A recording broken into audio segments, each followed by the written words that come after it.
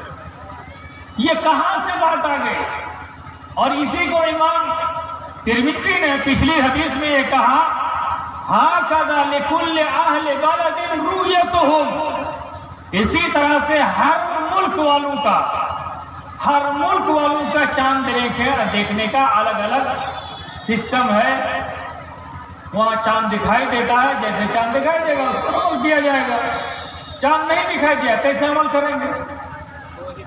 لہذا دوستو یہ بات کلیئر ہے کہ جو لوگ اختلاف پیدا کرنے کی کوشش کرتے ہیں اور مکہ کی خبر آپ کو دیتے ہیں، آج سے 30 سال 35 سال پہلے آپ لوگوں کو خبر نہیں ہوتی تھی. جو حج کرنے کے لیے جاتے تھے کس دن وہ حج کریں گے پتہ نہیں چلتا تھا. وہاں چاند کب نکلتا ہے یہ بھی نہیں معلوم ہوتا تھا. ہم لوگ سوال کے دائرے میں نہیں آتے تھے اس وقت، نہیں پوچھتے تھے کہ ایک دن پہلے چاند نکل آیا، وہاں ایک دن پہلے یہ نہیں جانتے تھے. 30-35 سال پہلے کی بات. تو کیا 30-35 سال پہلے تک، یہ 5واں سوال ہے میرا، 30-35 سال پہلے تک جن لوگوں نے عمل کیا شریعت پر، ہندوستان کی رویت کے مطابق چاند دیکھا اور روزہ رکھا، تو کیا ان لوگوں کا روزہ ہوا یا ان لوگوں کا عمل غلط تھا؟ کیا کہیں گے آپ ظاہر ہے یہی کہیں گے کہ نہیں ان لوگوں کا عمل غلط نہیں تھا. جب ان لوگوں کا عمل صحیح تھا تو جب کل صحیح تھا تو آج کیوں نہیں صحیح ہے؟ کل جس دلیل کی بنیاد پر وہ عمل کرتے تھے آج بھی اسی دلیل کی بنیاد پر عمل کرتے ہیں تو اس کا عمل صحیح ہے. یہ بات پیدا کرنا، یہ بات بتانا لوگوں کو کہ چاند دکھائی دیا ہے، چاند ہو چکا ہے، روزہ رکھنا صحیح ہے، صحیح نہیں ہے، یہ غلط ہے. چاند ہو گیا مکہ میں اور کہتے ہیں کہ نہیں چاند تو ہو گیا. چاند کہاں ہوا؟ چاند مکے میں نہ ہوا ہے اور کئی بجے رات کو ہوا ہے. آپ پوری دنیا کا ٹھیکہ لے سکتے ہیں تو کیا فیجی